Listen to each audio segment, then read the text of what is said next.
Yo, what's up, boys? Welcome back to another trade recap on this channel. Sorry for not uploading for a while. I've been busy, and this fucking market has been shit over the past 2 or 3 weeks. But I've been trading, of course. I just haven't found the time to make some videos or trade recap, so I'll be back now. I wanted to upload this trade recap yesterday, but I had to go. That is also why I cut my trade. I could have held this trade for all-time highs, but I was going out with some friends.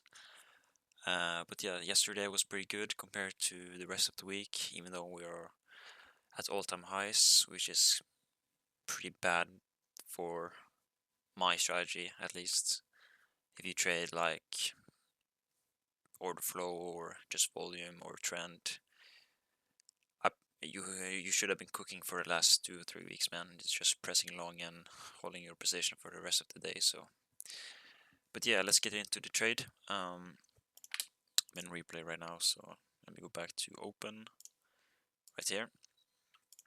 So coming into the day, I was of course bullish, but from Thursday to Friday we had this new day opening gap, which is not as strong as new week opening gap, but sometimes these get filled instantly. Didn't happen overnight, but this is something I would look to short for over the next week. Didn't happen today, but could have happened, so there was a possibility to catch some insane shorts down to this. But coming into the New York session, I was of course waiting for the 10 a.m. open here, scaling down to the 1 minute. I kind of wanted to go back to these opening prices, Asia, 12 a.m. and London. But we didn't. We respected these 50-minute gaps. Pretty sure it's a 1 hour as well. So we're respecting bullish and disrespecting bearish, as you can see here right away. This 5-minute get inversed, but I wanted to look for a retest on the 10 a.m. open.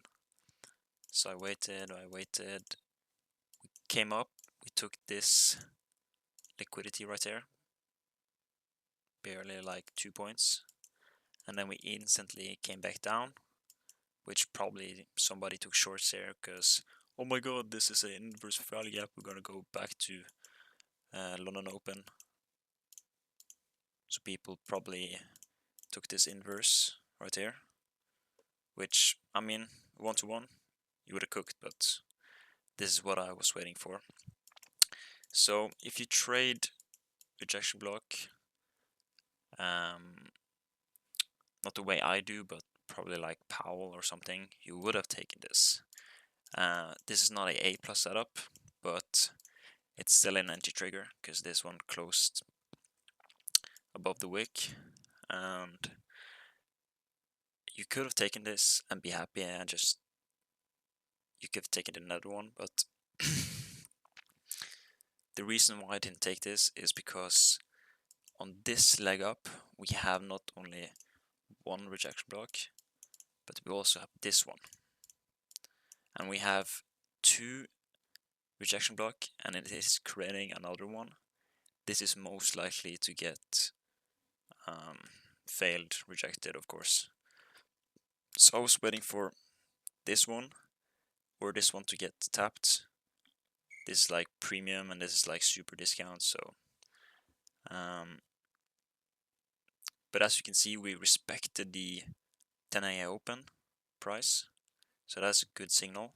So what I just did is I put my limit right here on this rejection block, and I did like the bottom of this, and if this would have failed, I would have probably taken this one as well, because it's what I was looking for, is my bias, it's everything, it's just more discounted.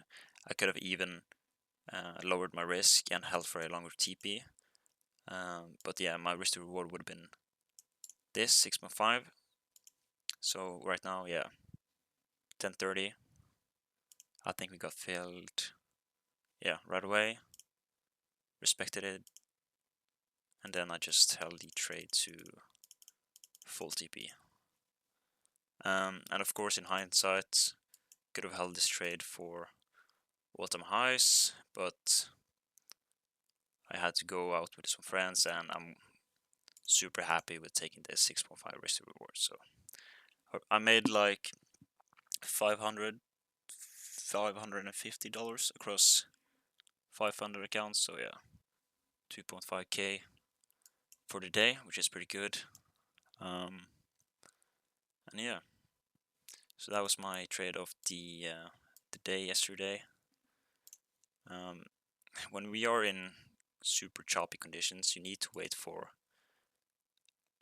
to see what price does. What does it reject? What does it respect? What does it disrespect? And when you have marked out opening prices, especially the 4 candles ones like this one, even these ones, look at what it does to them. Does it reject off immediately? If it does, maybe look for longs. If it doesn't, and then come back up and respect it, maybe look for shorts, and so on, so on. So yeah. If you want to see more of these trade recaps, want to see a tutorial on rejection blocks, or just my strategy in particular, leave a like, subscribe, and I'll catch you guys in the next one. Peace.